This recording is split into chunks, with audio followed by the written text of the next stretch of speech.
Hi! This is Marty once again and welcome to my channel.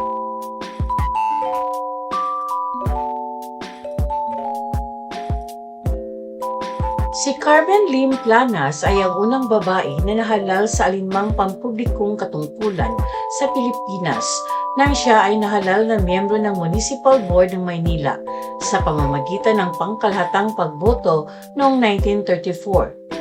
She would later serve as the capital city's first female vice mayor of Manila from 1940 to 1941 and again from 1944 to 1951.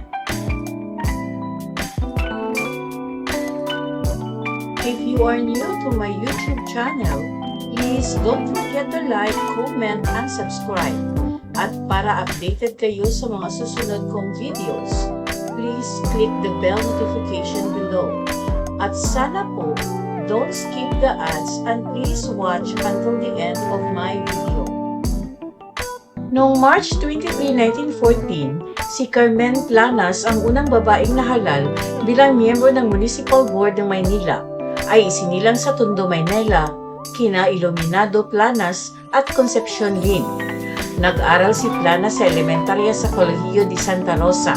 Natapos ang pangunahing kurso sa loob ng 3 taon at pagkatapos ay nagtapos bilang valedictorian ng intermediate department nito.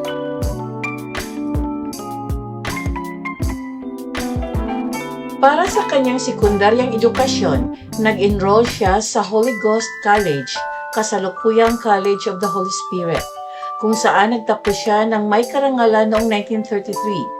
Noong taon din yun, pumasok sa Universidad ng Pilipinas upang ituloy ang kanyang Bachelor of Laws degree, na kung saan nakuha niya noong 1940. Sa UP, kung saan siya ay isang scholar, nakilala niya ang kanyang sarili bilang isang declaimer, debater at orator. Sa isang oratorical contest, nanalo siya ng gintong medalya na iginawad ng floor leader at speaker ng National Assembly. Sa isang katulad ng paligsahan, siya ay ibinanggit bilang honorable mention.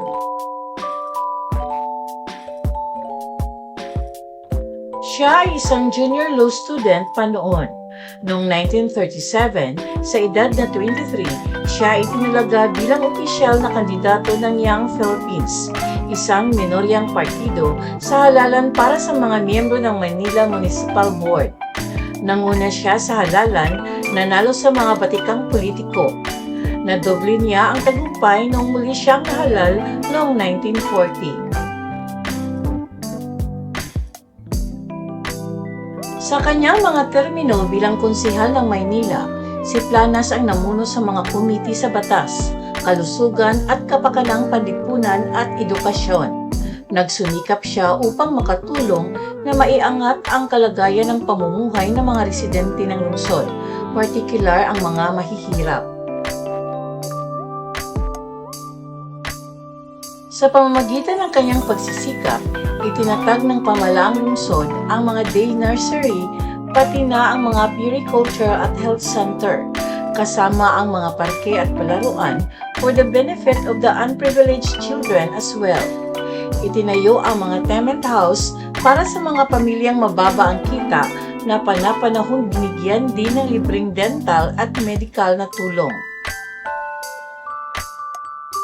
Kabilang sa iba pang mga hakbang na itinaguyod niya ay ang mga nanawagan para sa standardisasyon ng pagtaas ng sweldo para sa mga guro at pulis, ang paglilinis ng mga slum area, ang paglalagay ng mga pampublikong incinerator at ang pagtatalaga ng mga pedestrian lane. Bilang isang abogado, kinatawan ni Planas ang bansa sa International Bar Conference sa Monte Carlo noong 1954 at sa Cologne noong 1958, International Conference of Lawyers sa Salzburg noong 1960 at sa International Conference of Women's Lawyers sa Helsinki, Finland. Kinatawan din niya ang bansa sa Philippine National Exposition sa Brussels, Belgium, at siya ang kauna-unahang Filipino Lady Red Cross Governor na napili bilang delegado sa Red Cross International Convention of Governors. Noong ikalawang digmaang pandaigdig, nagbigay ng tulong si Plana sa mga galiang Vinson. Dahil dito, siya ay inimbestigahan at dinala sa Fort Santiago ng 4 na beses ng mga Hapon. Tinulungan din niya ang mga British at American internees sa Assumption Convent at ang kanilang mga anak sa Holy Ghost College. Gayon din ang mga Filipino at American ex-servicemen na nakakonfine sa iba't ibang hospital at convalescence home. Hinawakan ni Planas ang ranggo ng kapitan sa serbisyong pantulong na kababaihan ng ROTC Hunters ng Anderson.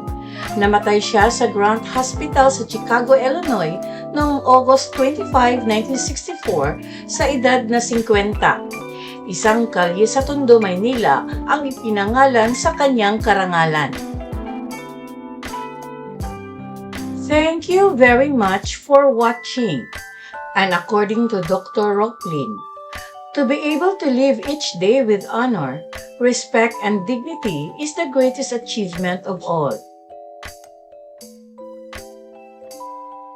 Shout out and thanks to the comment of John Lloyd Tumbok. Maraming salamat po.